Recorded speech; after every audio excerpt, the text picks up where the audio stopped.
So will Bitcoin go above 19,000? I don't know. I'd hate to bet my mortgage payment on it or my retirement plan on it. So we're not telling you this is a way of predicting that this is going to happen to Bitcoin or any of the cryptos, but it gives you a sense of a life cycle of technology. So Deva or Anand, do you have anything you want to add to this discussion of what happened on the NASDAQ?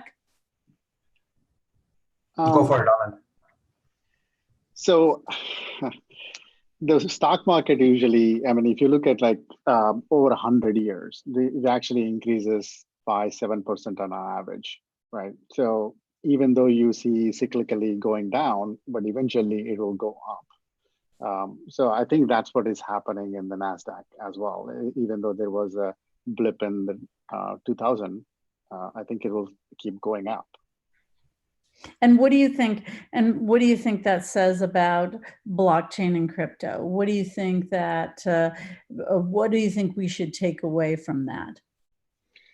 I think right now there is a lot of speculation. Speculation is what drove to .com bust. The same thing the speculation has in the Bitcoin. We went through crypto winter.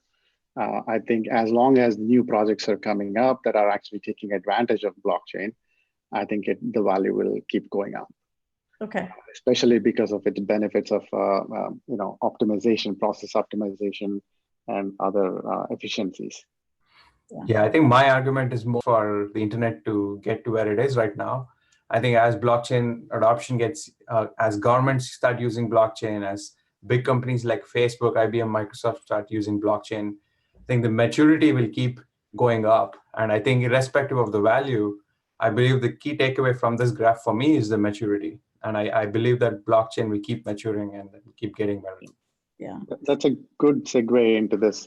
People are saying the same thing. Until blockchain companies can improve the speed and security, centralized payment companies will continue to be the chosen choice. But once the maturity is over, I think people will tip over to the blockchain. Right. And I think it's the maturity of the ecosystem. So again, my company was right here and we were e-commerce enabling small business. And what happened was there wasn't enough broadband penetration. So these small businesses didn't have broadband at their business. So how could we e-commerce enable small business when they didn't even have connectivity? That wasn't what we were in the business of. And the technology was too difficult. And so we needed a more mature ecosystem that ultimately came.